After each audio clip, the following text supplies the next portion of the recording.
विजय चौधरी आणि अभिजित कटके यांच्यामध्ये आज जबरदस्त कुस्ती रंगेल अशी आशा राज्यातील कुस्तीप्रेमी देखील करतात। या दोघांचं बलाबल नेमकं काय आहे आणि महाराष्ट्र केसरी स्पर्धेने राज्यातील कुस्तीला नेमकं काय दिलंय याविषयी आंतरराष्ट्रीय कुस्ती पंच दिनेश गुंडे यांच्याशी बातचीत केली आहे आमचे प्रतिनिधी विजय साळवी यांनी। दिनेशजी, नेमकं काय हा निकाल, कसं बघायचं या निकालाकडे?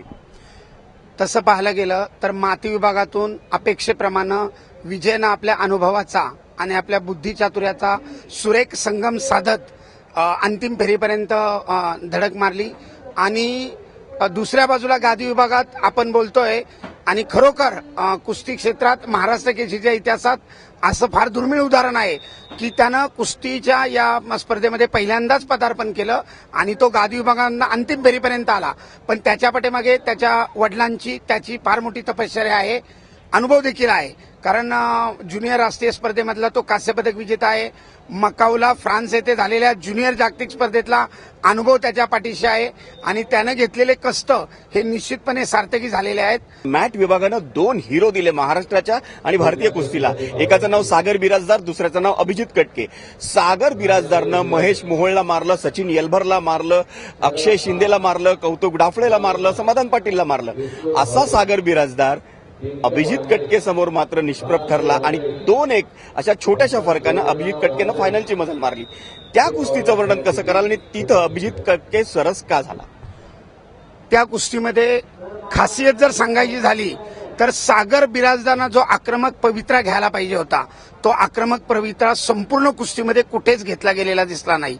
अभिजित कटकेनं अंतिम क्षणी जे 2 गुण वसूल केले ते मात्र खरोखर कौतुकास्पद होते। सागर बिराजदारने अगोदरच्या ज्या लढती केल्या त्याच्यामध्ये त्याचं भारंदाज डावावर जे प्रभुत्व आहे, बैठ्या स्थितीमध्ये कुस्तीगीर त्याला सापडल्यानंतर त्याची आक्रमकता अजून वाढलेली दिसली प्रत्येक कुस्तीमध्ये। पण इथं त्याला अभिजित कटकेला बैठ्या स्थितीमध्ये नेण्याचं जे कौशल्य साधता यायला पाहिजे होतं तेच कुठे साधता आलं नाही आणि त्या ठिकाणी त्याची आक्रमकता कमी पडली। आणि दुसरी महत्वाची गोष्ट म्हणजे त्याची जी दमछाक होतीये, कदाचित प्रॅक्टिसमध्ये सातत्याचा अभावही असू शकेल, पण या दमछाकचा देखील सागर बिराजदारच्या त्या लढतीवर निश्चितपणे परिणाम झालाय।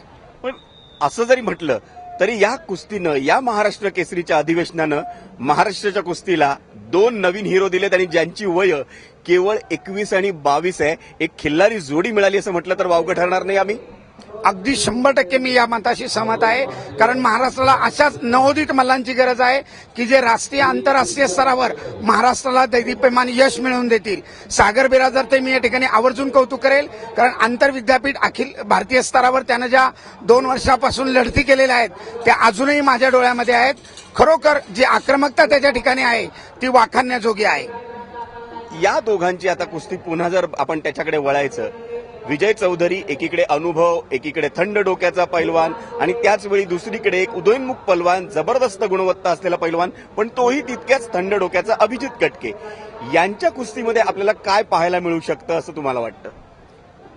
संध्याकाळच्या या कुस्तीबाबत जर बोलायचं झालं, विजयनं केलेली आक्रमणं आपल्या प्रचंड ताकदीनं जर अभिजितनं थोपवली तर कुस्तीचा निर्णय कसाही लागू शकतो।